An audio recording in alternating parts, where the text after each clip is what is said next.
பேரலை நேயர்களுக்கு வணக்கம். இன்றைய நேர்காணலில் ஊடகவியலாளர் திரு சதீஷ் அவர்கள் இணைந்திருக்கிறார். அவரோடு பேசலாம். வணக்கம். வணக்கம். திருத்தணி பகுதியில் ஒரு கொடூரமான சம்பவத்தை பார்க்குறோம். ஒரு சிறுவர்கள் ரீல்ஸ் எடுக்கிறோம் அப்படிங்கிற ஒரு விஷயத்தை வச்சு ஒரு வடமாநில தொழிலாளரை கொடூரமாக தாக்கியிருக்கிறாங்க. அப்படியே பார்க்கும்போது பதறுது. அருவாளை வச்சு எங்கெங்கே தோணும் அங்கங்கெல்லாம் வெட்டுறாங்க. அந்த நபர் காயம் பெற்றிருக்கிறாரு. இப்போது சொந்த ஊருக்கே போயிட்டாரு அப்படிங்கிற விஷயத்த கவர்மெண்ட் மூலமாக சொல்லியிருக்கிறாங்க. இந்த சம்பவம் பெரிய அதிர்ச்சி ஏற்படுத்தியிருக்குது. பல கேள்விகள் உண்டு பண்ணியிருக்குது. அவங்க போதைப் பொருள் யூஸ் பண்ணியிருக்கிறாங்க அப்படிங்கிற ஒரு விஷயமாகட்டும், இல்லை வடசென்னை பகுதினாவே இப்படி தான் இருப்பாங்க அந்த பசங்க அப்படிங்கிற ஒரு விஷயத்த பேசுகிறதாகட்டும், இளைஞர்கள் எங்கே போயிட்டுருக்குறாங்க அப்படிங்கிற ஒரு கேள்வி இருக்கிறதாகட்டும், இதெல்லாம் சமூகத்தில் இப்போ பெரிய வாதத்தை உண்டு பண்ணியிருக்குது. நீங்கள் எப்படி பார்க்குறீங்க? பார்க்கவே பயமாக இருக்குது அப்படின்லாம் சொல்கிறீங்க, பதறுதீங்க அப்படிங்கிறீங்க. நீங்களும் நானும் தான் விக்ரம் படத்துக்கு விசில் அடித்தோம், ஜெயலர் படத்துக்கு விசில் அடித்தோம். லோகேஷ் கனகராஜ் அப்படிங்கிற ஒரு யூனிவர்ஸை நாம் தான் கொண்டாடினோம். அப்போது அங்கே ஏன் நமக்கு அந்த பதட்டம் வரல? அருவா கத்தி அப்படிங்கிறது யாருக்குமே அது நன்மையானதே கிடையாது. நீ எதிரியாக இருந்தாலும் நீ போய் வெட்டுறங்கிறது அதுக்கு எதுக்கு கவர்மெண்ட் இருக்குது, போலீஸ் இருக்குது, நீதிமன்றம் இருக்குது. அதை கடந்து நாமே நாம் ஒன்று பண்ணலாம் அப்படிங்கிறதும், அப்படி சேரு தான் கெத்து அப்படிங்கிறதையும் டோட்டலாகவே உலகமே அப்படி தான் இருக்குது. அதுவும் குறிப்பாக சரி நாம் மெச்சூர்டாக இருக்கிறோம், நம்ம இது ஒரு சினிமாவை பார்த்துட்டு வந்துருந்தோம். ஆனால் அப்படிங்கிற முத்திரை கொடுத்தாலும் நம்ம வீட்டு பிள்ளைங்களை கூட்டு போய் சண்டை போட்டு கூட்டு போகிற அளவுக்கு, ஈவன் கம்யூனிஸ்டாக இருக்கிறவங்களே சண்டை போட்டு கூட்டு போய் அதை நார்மலைஸ் பண்ணுற அளவுக்கு நம்ம பழகிட்டு இருக்கிறோம். அப்போது இந்த சூழலில் இந்த விஷயத்தை நீங்கள் ஷாக்காக ஏன் பார்க்கணும்? இதுக்கு நம்ம வெக்கப்படணும், வருத்தப்படணும். ஆக்சுவலி அந்த பசங்க 4 பசங்கங்கிறது ஒரு சின்ன எச்சம் தான், இல்லைன்னு நான் சொல்லலை. ஆனால் இது எதனால் அப்படி உருவாகுது? இதுக்கு முன்னாடி நம்ம இந்த கதைகளை கேட்டிருக்கோமா? திருநெல்வேலியில் நாங்குநேரியில் ஒரு ஜாதிய கலவரத்தில் ஜாதி அடிப்படையில் ஒரு பையனை ஒரு ஸ்டூடெண்ட் வெட்டுறான். அங்கே இருந்த ஒரு போதை அது. இப்போ இங்கே இருந்த போதை என்ன போதை? இப்போ அஸ்ராக்காருக்கு இதில் பேட்டி கொடுக்குறாரு. பேட்டி கொடுக்கும்பொழுது என்ன சொல்கிறாரு அப்படின்னா, இது வரைக்கும் போதைப்பொருள் பயன்படுத்தினதா நாங்கள் கண்டுபிடிக்கலாங்க. பரவாயில்ல, போதைப்பொருள் பயன்படுத்தப்பட்டு இருக்குதுங்கிறது ஒரு குற்றச்சாட்டு இருக்குது. போதைப்பொருள் பயன்படுத்தப்படலை அப்படின்னா அவனுக்கு வேறு என்ன போதை இருக்குது? அதுதான் சோசியல் மீடியா போதை. இந்த போதை நீங்கள் எந்த மீட்டரை வச்சு, எந்த தெர்மாமீட்டரை வச்சோ, இல்லை எந்த பிளட் டெஸ்ட்டை வச்சோ எதையும் நம்ம கண்டுபிடிக்க முடியாது. ஆனால் இந்த போதையில் நம்ம வீட்டிலேருந்தே ஒருத்தர் இருப்பான், நமக்கே தெரியாது. அவன் அங்கே டைவ் பண்ணிகிட்டு இருப்பான், அங்கே ஏதாவது சர்க்கஸ் பண்ணிகிட்டு இருப்பான், அதில் ஒரு புகழ் கிடைக்கும். ஈவன் பேரண்ட்ஸே அவங்க குழந்தைகளுக்கு ரீல்ஸ் போட்டு புகழ் அடையிறது, அந்த புகழ்ச்சி இருக்குல்ல, அது ஒரு ஆர்கஸ்டம் ஆகுது பார்த்தீங்களா? அந்த ஆர்கஸ்ட்டை பழகி கொடுத்துட்ருக்காங்க. இப்போ பசங்களுக்கு என்னது சாகசம் அப்படின்னா அருவாளை இருக்குது, கத்தி எடுக்கிறது, துப்பாக்கி மாதிரி ஷூட் பண்ணி விளையாடுறது. அவங்க விளாடும் பொழுதே பாருங்கள், பொண்ணுங்க விளையாடுற விளையாட்டுக்கும் ஆண்கள் விளையாடுற விளையாட்டுக்குமே, அந்த பசங்க விளையாடுற விளையாட்டுக்குமே வித்தியாசம் இருக்கும். இவன் எகிரி குதிக்கிறது, இந்த மாதிரி அவனுக்கு பழக்கப்பட்ட சமூகத்திலேருந்து அவன் அப்படி கற்றுட்டு வரான். சோசியல் மீடியாவில் அவனுக்கு பிரபலமாக்கணும், ஏன்னா ஏகப்பட்ட பேர் பிரபலமாகறாங்க.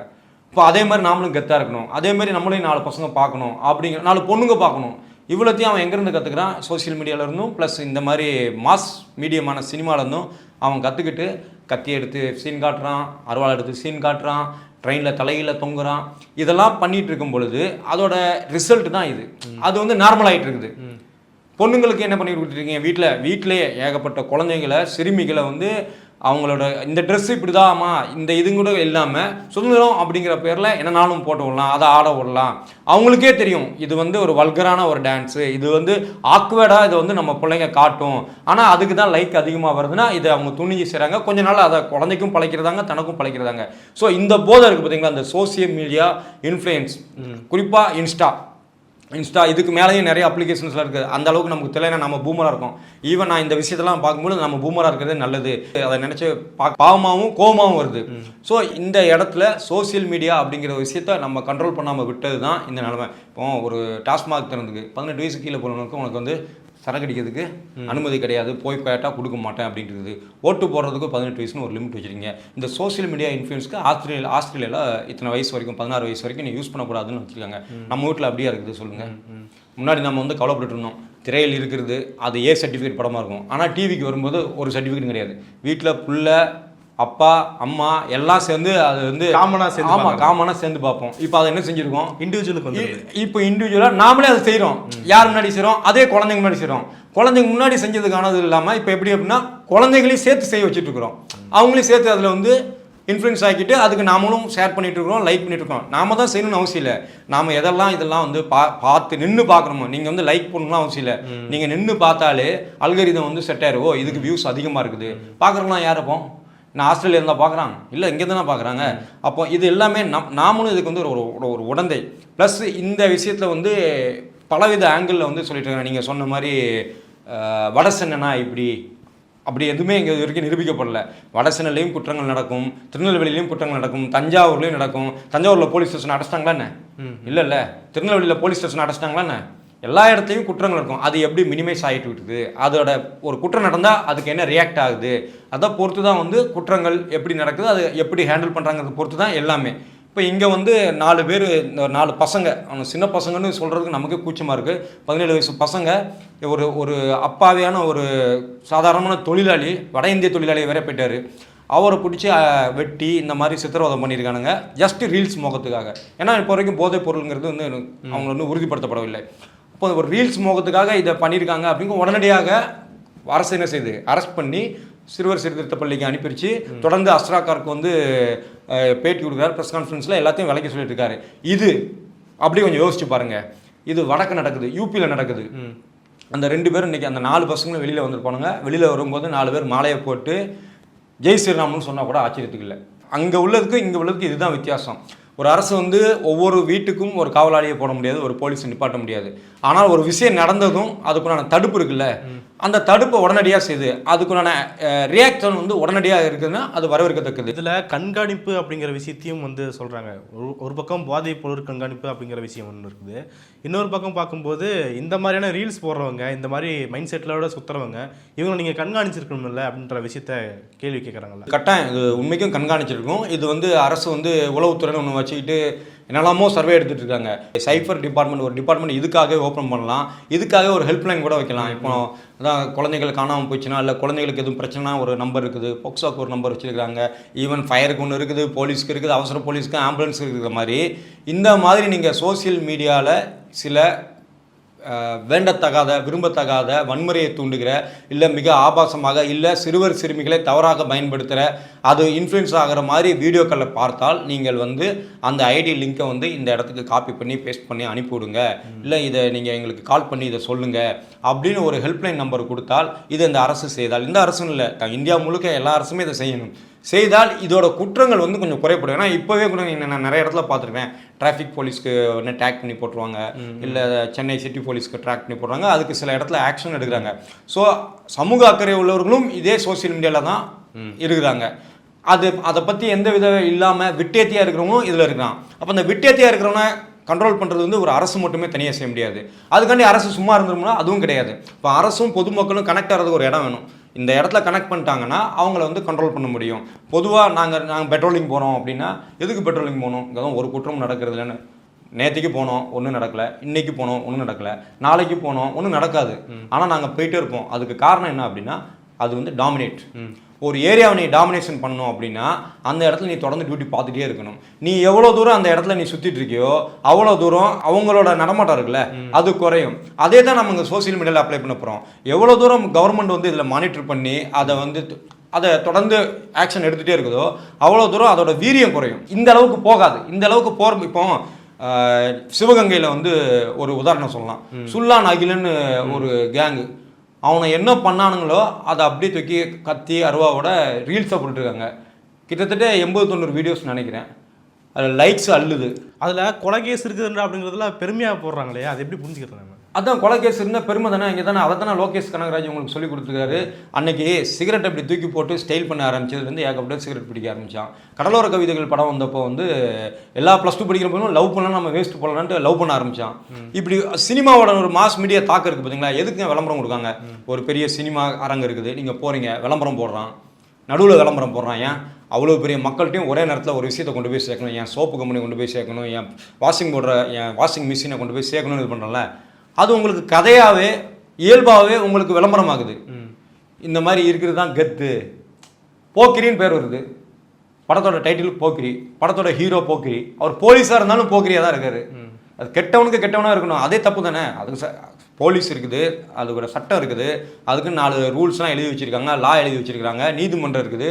அது எதுவுமே இல்லாமல் டக்குன்னு சுட்டு தள்ளுறது தான் கெத்து. அது போக்கிரியாக இருந்தாலும் பரவாயில்ல அப்படின்னு ஒரு விஷயத்தை வந்து தொடர்ந்து பழக்கப்படுத்திட்டு இருக்காங்க. நீங்கள் போக்கிரி எடுத்துக்கோங்க, லியோ எடுத்துக்கிறாங்க, நீங்கள் எந்த படம்னாலும் ஹீரோயிசம் அப்படிங்கிறது வந்து இதுதான் அப்படின்னு ஒரு விஷயத்தை பழக்கிட்டு இருக்கும் பொழுது அவனை சொல்லி குத்தம் இல்லை. அப்போ இதை நம்ம எப்படி கண்ட்ரோல் பண்ண போகிறோங்கிற கொஸ்டின் இருக்குல்ல. அப்போ இதுக்கு வந்து பொறுப்பு வந்து ஃபஸ்ட்டு அரசுகிட்ட நம்ம சொல்லிட்டோம், மானிட்டரிங். பொதுமக்களும் இதை பார்த்தா தகவல் சொல்கிற மாதிரி அரசு ஒரு ஏற்பாடு இருக்கிறது. அப்புறமாக இந்த படைப்பாளிகள், இந்த படைப்பாளிகளுக்கு ஒரு பொறுப்புணர்ச்சி வேணும். நான் ஒரு விஷயத்தை எப்படி காட்ட போகிறேன், அது எந்த மாதிரி இருக்க பொழுது, அதோட விளைவுகள் என்ன அப்படிங்கிறத காட்டணும்ல. இப்போ நீங்கள் லோகேஷ் பற்றி சொல்லும்போது எனக்கு ஒன்றே ஒன்று தான் ஞாபகம் வந்துச்சு. ரோலக்ஸ் அப்படிங்கிற இது வந்துட்டு அது வந்து நார்காட்டிக்ஸோட பெரிய ஹெட்னு காட்டுறாங்க. ஆமாம். ஆனால் அது வந்து ஹீரோயிசத்துக்கு நிகராக எஸ் ஒரு அது பார்த்தா வில்லனே தோணாது நமக்கு. வில்லன் ஏன்னா அதில் நடிக்கிறவர் வந்து சூர்யாங்கிற ஒரு ஹீரோயிஸ் நடிகர். அவர் நல்ல ஹீரோவாகவே நடிச்சுட்டு வந்தவர். அவர் வந்து இப்போ அந்த ஒரு கேரக்டர் பண்ணார்னா அவர் பண்ணால் அது நல்லது தான். புரியுதுண்ணே? ரஜினி வந்து இதை பண்ணால் அவர் நல்லவர் தான், வெட்டினா அது நல்லது தான், அவர் செஞ்சால் நல்லதுக்கு தான் செய்வார். அப்போ அதான் நாமளும் செய்வோம், நல்லது தானே பண்ணுறோம். இது அது போக அதுக்கு நான் பின்னாடி இருக்க அந்த பெருமை இருக்குல்ல, அந்த சீனு, அந்த பிஜிஎம் பண்ணுறது, ஆமாம் அந்த பிஜிஎம்மு, அதே மாதிரி இவனுக்கு வந்து அவ்வளோ தூரம் செலவு பண்ணாமலே ஒன்று கிடைக்கல. அந்த சோசியல் மீடியாவில் அவனுக்கு ஒன்றும் இல்லை, ஒரு 10-20 நிமிஷம் உட்காந்து ஒரு அப்ளிகேஷன் வச்சு 2 கத்தியை வச்சுட்டு அவன் கூட பிஜிஎம்மை போட்டு கெத்தாக போனான்னா ஒரு லைக்ஸ் அழுதுனா அவன் ஒரு போஸ்ட் போட மாட்டான், அதை தொட்டு 4 போஸ்ட் போடுவான். அந்த 4 போஸ்ட்டோட சேர்ந்து அவனுக்கு ஒரு குரூப் உருவாகும். அந்த குரூப்பு கும்பல் சேரும்பொழுது கும்பலுக்கு வந்து ஒரு தைரியம் வரும். தனி மனுஷன் ஒருத்தன் ஒரு கள்ளக்குண்டு அடிக்க மாட்டான். ஆனால் ஒரு கும்பலாக இருக்கும்போது பாருங்கள், நீங்களும் சேர்ந்து கள்ளக்குண்டு இருப்பீங்க, நானும் கள்ளக்குண்டு அடிப்பேன். ஸோ இந்த கும்பல் மனப்பான்மையை இது வளர்க்குது. ஸோ இந்த சோசியல் மீடியா இன்ஃப்ளூயன்ஸ் அப்படிங்கிறது வந்து சினிமாவோட இன்ஃப்ளூயன்ஸ் இருக்குல்ல, இது ரெண்டும் சேர்ந்த தாக்கத்தோட தான் அந்த அகிலன் சுல்லான் இவங்கெல்லாம். இதுலேயே இன்னொரு கதை ஒன்று இருக்குது, ஃபேஸ்புக்கில் எழுதியிருந்தாரு. அக்னி பிரதர்ஸ்னு ஒரு குரூப்பு. சிம்பிள், எல்லாமே 20 வயசு, 2 பேர் பாருக்கு சரக்கடிக்க போயிருக்காங்க. இந்த அக்னிங்கிற பையன் படிச்சுட்டு இருக்கிற பையன் மூலம் அவங்க கூட 2 பேர் போயிருக்காங்க. அந்த 2 பேரும் அங்கே இருக்கிற சீனியர் பசங்களோட 2 பேரும் முறைச்சிக்கிட்டாங்க போல். முறைச்சிக்கிட்டதுக்கு ஒருத்தனை அடுத்து தொடர்ந்து சண்டையாக இருக்குது. அவனை வெட்டியிருக்கானு, இவனை வெட்டியிருக்கானுங்க. உள்ளே போயிட்டு வெளியில் வரும்போது இந்த அக்னிராஜை மட்டும் விட்டுருக்குறாங்க போலீஸ் ஜாமீனில். எதுக்காக அப்படின்னா இவரை வந்து படிச்சுட்டு இருக்காரு அப்படின்னு விட்டுருக்காங்க. அந்த எதிர்த்தரப்பில் இருக்கவங்க அக்னிராஜை போட்டு தள்ளிட்டாங்க. அதுவும் 20-22 வயசு பசங்க தான். இப்போ அக்னிராஜுக்காக மற்ற 7 பசங்களும் கூட இருக்க பசங்களாம் வெளியில் வந்து ஒவ்வொருத்தரையாக தேடி கொள்கிறானுங்க. அது வேற என்ன, தலைகள் உருளும், கொலைகள் தொடரும், தலைகள் உருளும் அப்படிங்கிறது ஸ்டேட்டஸில் வச்சுருக்காங்க. அந்த ஸ்டேட்டஸும் லைக்ஸ் வாங்கியிருக்குது. அப்போ காவல்துறை என்ன பண்ணிட்டு இருந்தது அப்படிங்கிற கேள்வி வருதுல்ல. காவல்துறைக்கு பொறுப்பு இல்லாமல் இல்லை, அரசுக்கு பொறுப்பு இல்லாமல் இல்லை. இப்போ இதெல்லாம் வந்து நீங்கள் மானிட்டர் பண்ணி ஃபில்டர் பண்ணி அவங்களாம் தட்டி தூங்கினா மட்டும்தான் இதை வந்து தடை செய்ய முடியும், இதை குறைக்க முடியும். எங்கேயுமே எதுவுமே முழுசாக தடை இருக்குது. இப்போ அமெரிக்கா வளர்ந்த நாடாகவே இருந்தாலும் அங்கே வந்து போலீஸ் ஸ்டேஷன் எதுவும் இல்லாமல் இல்லை. ஏன்னா அங்கேயும் குற்றம் நடக்கும், வேறு வகையில் நடக்கும், வெவ்வேறு வகையில் நடக்கும். இது குற்றங்கள் எங்கேயா நடந்துகிட்டே இருக்கும். அதை எப்படி நீ வந்து கண்ட்ரோல் பண்ணுற, அதுக்கு பின்னாடி எப்படி ரியாக்ட் பண்ணுறாங்கிறது தான் ரொம்ப முக்கியமானது. அந்த அடிப்படையில் இது வந்து நம்ம எல்லாருக்குமே பொறுப்பு இருக்குது. இது போக அரசியல் கட்சிகள் இன்றைக்கி வந்து சம்பந்தமே இல்லாத ஒரு ஆள், சம்பந்தமே இல்லாத ஒரு வார்த்தையை யூஸ் பண்ணியிருக்காரு. மணிப்பூரோட சிஎம் வந்து என்ன சொல்கிறாரு அப்படின்னா, அதாவது கொழுந்து விட்டு எரிஞ்சது, பொண்ணுங்களை நிர்வாணமாக படுத்தி பெரேடு பண்ணி அவங்க பெரிய ஒரு வன்முறையே நடத்தினாங்க. கிட்டத்தட்ட எத்தனையோ மாதமும் கொழுந்துக்கிட்டு எரிஞ்சிட்டு இருந்த மணிப்பூரில் இருக்கிறவர் வந்து என்ன சொல்கிறாருன்னா, தமிழ்நாட்டில் இன்றைக்கி நடந்த இந்த சம்பவத்தை வச்சு வெறுப்பாளர்களுக்கு இந்த சொசைட்டியில் வாழ்கிறதுக்கு இடம் இல்லை அப்படின்னு போட்டிருக்காரு. அவர் கண்ணாடியை பார்த்து பேசுகிறாருங்கிறத விட கண்ணாடியை பார்த்து துப்பிட்டு இருக்காருன்னு தான் சொல்ல முடியும். பிஜேபி வாழ்கிற மாநிலங்கள் எல்லாத்துலேயும் இஸ்லாமியர்கள் மீதும் இல்லை தலித் சமூகத்தினர் மீதும் தொடர்ந்து தாக்குதல் நடந்துகிட்டு இருக்குது. அதெல்லாமே வந்து வெறுப்புணர்ச்சியில் தான் நடந்துருக்குது. இங்கே வந்து ஒரு வடமாநில தொழிலாளி அப்படிங்கிற ஒரு காரணத்துக்காக நம்ம வந்து இதை வந்து நம்ம பார்த்துட்ருக்கோம். ஆக்சுவலி அது இல்லை அப்படிங்கிறது தான் உண்மை. இந்த விஷயத்தில் என்ன அப்படின்னா, இதுக்கு 2 நாளைக்கு முன்னாடியே ஒரு தாத்தா ஒருத்தரை வந்து இந்த மாதிரி கத்தியை வச்சு காட்டி இந்த 4 பசங்களில் அந்த பையனே வந்து காட்டி, அதுவும் ரீல்ஸில் இருக்குது. அன்றைக்கே பார்த்து கண்ட்ரோல் பண்ணியிருந்தா சுராஜ் அப்படிங்கிறவர் வந்து காப்பாற்றப்பட்டிருப்பார். அவருக்கு இந்த நிலைமையே நடந்திருக்காது. அப்போது இங்கே வெறுமனை அந்த வெறுப்பு மட்டும் இல்லை, இது முழுக்க சோசியல் மீடியா இன்ஃப்ளூயன்ஸ். அந்த வெறுப்பு இல்லை வளர்க்கலைன்னா இல்லை, அதுக்கும் வளர்க்கறதுக்கு ஆள் இருக்காங்க. அவனுக்கு ஒரு போதை இருக்குது, இன போதை, மொழி போதை, அப்புறமா ஜாதி போதை, மத போதை. இங்கே வந்து வட இந்திய தொழிலாளிகள் வந்து வரக்கூடாது, வந்தால் அவங்கள நாங்கள் அடிப்போம் விரட்டுவோங்கிற லெவலுக்கு சீமான் மாதிரி ஆட்கள் கொடுக்குற இன்ஃப்ளூயன்ஸ் இருக்குல்ல, அதுவும் ஒரு பக்கம் எதிரொலிச்சுட்டு தான் இருக்கும். அதுவும் ஒரு பக்கம் எதிரொலிச்சுட்டு இருக்கும். இப்போ நான் தான் சொல்கிறேன், இது எல்லாமே ஒரு போதை தான். நாம் நினைக்கிறோம் ஓஜி கஞ்சா போட்டால் தான் போதை அப்படின்னு. அப்படி கிடையாது. மதம் ஒரு போதை, ஜாதி ஒரு போதை. மாட்டுக்கறி வச்சுருந்தாருன்னு சொல்லி ஆட்டுக்கறி வச்சுருந்தா அடித்து கொண்டாங்க. அவனும் வந்து ரிலீஸ் ஆகி சந்தோஷமாக தான் சுற்றிட்டு இருக்கானுங்க. ஒரு பெண்ணை ரேப் பண்ணி அவங்க அப்பாவையும் கொன்று அவர் ஒரு எம்எல்ஏ வந்து அவரை ஈஸியாக வெளியில் வந்து சுற்றிட்டு இருக்கிறாரு. அதுக்கு எல்லாத்துக்குமே அங்கே வந்து எல்லாத்தையும் மறைக்கிறது எது, மதங்கிற போதை. இந்த மாதிரி அநியாயம்லாம் நடக்குதுடா, அதெல்லாம் எதிர்த்து கேட்கலாமா, மக்கள் வந்து கேட்கலாம்னு நினைக்கிறது அந்த இடத்துல எங்கே மறைக்குது அப்படின்னா மதம் வந்து அவங்கள மறைச்சி வச்சிருது. அப்புறம் இங்கே எடுத்துக்கோங்க, நாங்குநேரியில் அந்த பையனை வெட்டினது, அது எந்த போதையில் வெட்டினான்? அவன் என்ன கஞ்சா போட்டு இது பண்ணானா? சோசியல் மீடியா இதுலேயே இருக்குது, சோசியல் மீடியா இன்ஃப்ளூயன்ஸு. பொண்ணும் மண்ணும் ஒன்று, அதை தொட்டா நாங்கள் வெட்டுவோம் அப்படிங்கிறனால அதுவும் இந்த குரூப்பில் வந்து ஆட் பண்ணலாம். இந்த 4 பசங்க பண்ணாங்கல்ல, அதுவும் இங்கே ஜாதியை வச்சுட்டு அக்னி சிட்டியை வச்சுட்டு அப்படி டேய் நாங்கள் தாண்டா ஆண்ட வம்சம், அதை நரிக்கிடுவோம், அதை பண்ணிடுவோன்னு ஈவன் கேர்ள்ஸ் கூட போடுறாங்கல்ல. இது எல்லாமே இந்த போதை தான், ஜாதி போதை. கூடுதலாக அவங்களுக்கு வந்து சப்போர்ட்டாக என்ன கிடைக்குது? சோசியல் மீடியா இன்ஃப்ளூயன்ஸ் கிடைக்குது. அவங்களுக்கு வந்து இன்னும் 4 பேர்கிட்ட போய் சேருது, அதில் ஒரு பெருமை கூடுதும் போது அதை தொடர்ந்து பண்ண ஆரம்பிச்சிருந்தாங்க. ஸோ இது எல்லாமே இந்த போதைகள் இருக்குல்ல, இந்த போதைகளுக்கு எந்த வித வரையறையும் கிடையாது. இது கஞ்சாவாக தான் இருக்கணும்னு எந்த அவசியமும் இல்லை. அது வந்து சோசியல் மீடியாவும் இருக்கட்டும், ஜாதியாகவும் இருக்கும், மதமாக இருக்கட்டும், இது எல்லா இடத்துலையுமே எதிரொலிக்கு. அதுக்கு நாம் எப்படி ரியாக்ட் பண்ணுறோம் அப்படிங்கிறது தான் முக்கியம். இப்போ அந்த சிஎம் சொன்னார்ல, யார், மணிப்பூரோட சிஎம், அவரோட ஸ்டேட்டை கொஞ்சம் யோசிச்சு பார்த்துருப்பாரா நினைக்காது.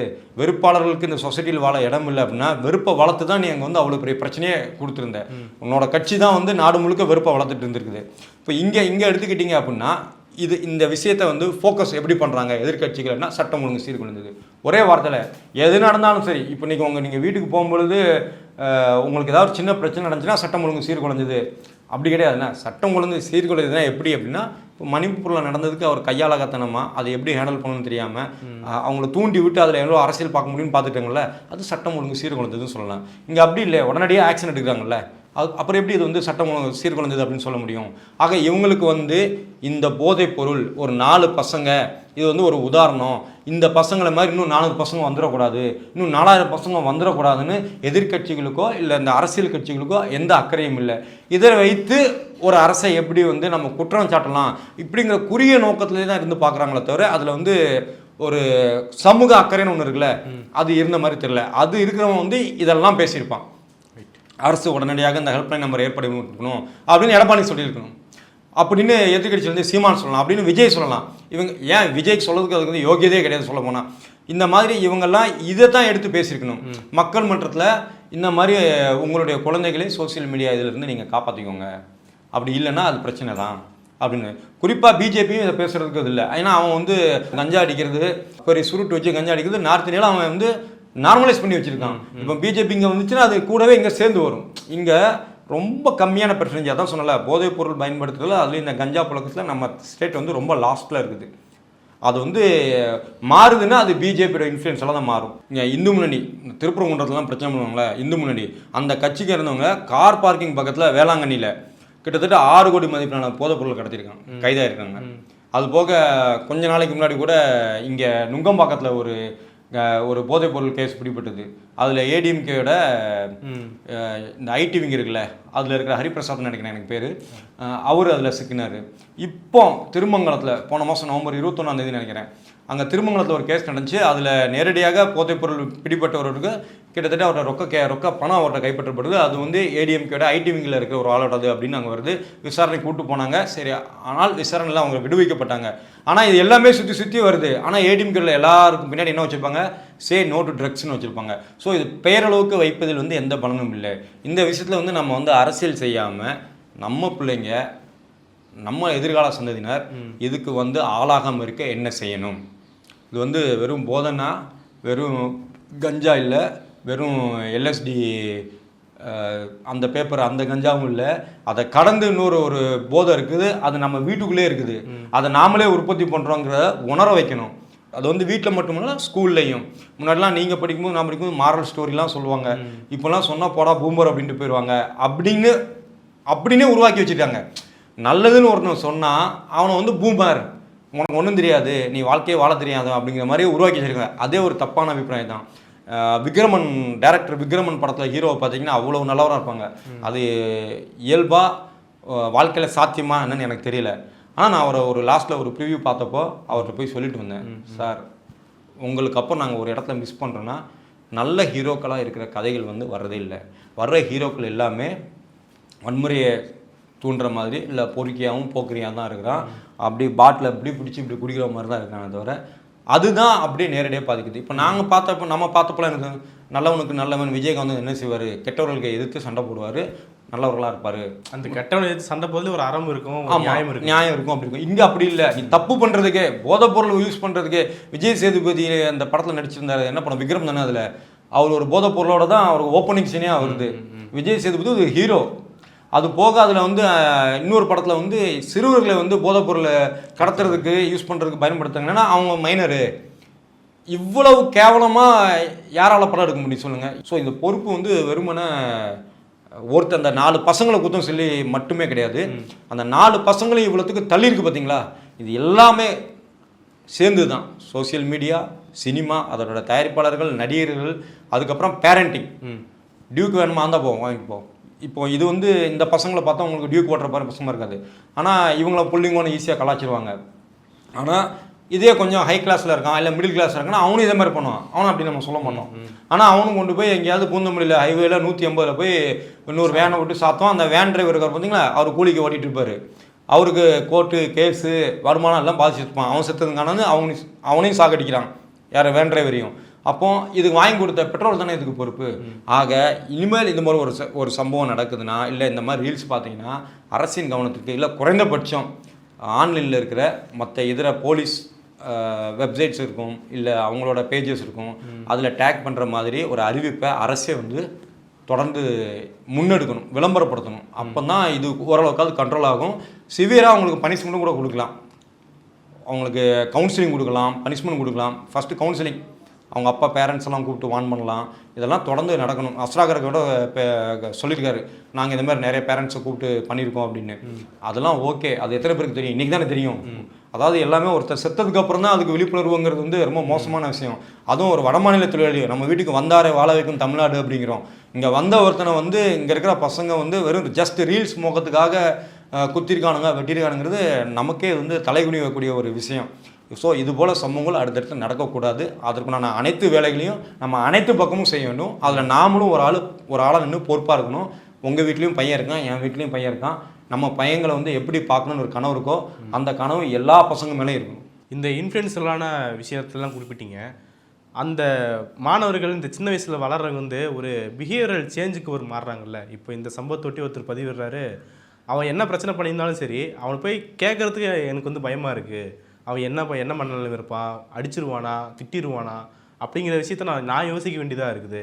அவன் தப்பு பண்ணியிருந்தாலும் நான் வந்து அதுக்கு கேட்கறதுக்கு வந்து தைரியம் இல்லாதவனாக இருக்கிறேன் அப்படிங்கிற விஷயத்த சொல்கிறாரு. இந்த பிஹேவியர் சேஞ்ச் வந்துட்டு ஒரு ஒட்டுமொத்த சமுதாயத்துக்கிட்டே வந்து இருக்குதுல்ல, அதுவும் இளம் சமுதாயத்திட்டம் இருக்குதுல்ல.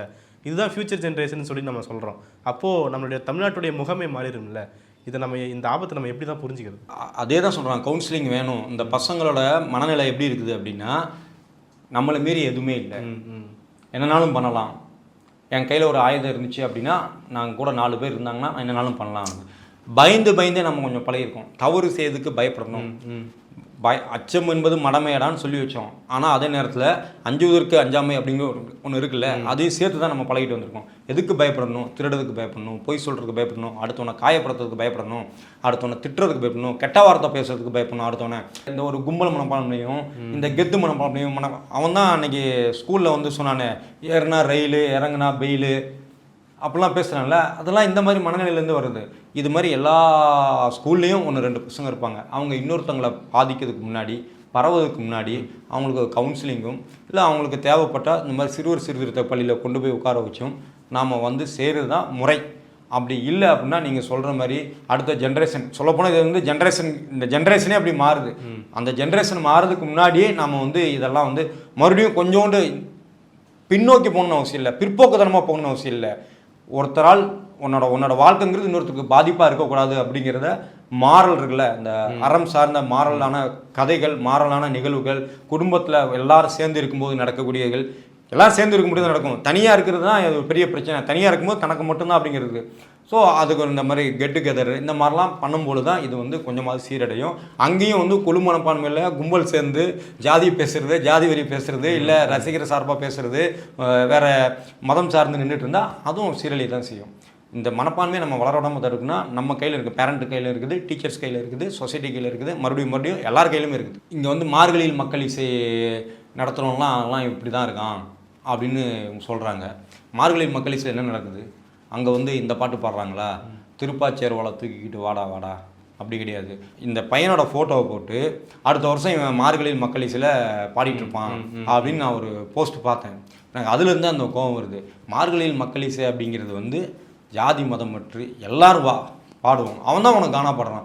கானா பாடுறவனா போய் கொள்றான். அது ஒரு பொது புத்தியை திணிக்குது. ஒரு பொது புத்தியை திணிச்சிட்டே இருக்காங்க. எப்போவாது யாரையாவது கார்னர் பண்ணிட்டு இருக்கணும். தன்னோட ஜாதிய வன்மத்தை யார் மேலே காட்டிகிட்டே இருக்கணும்.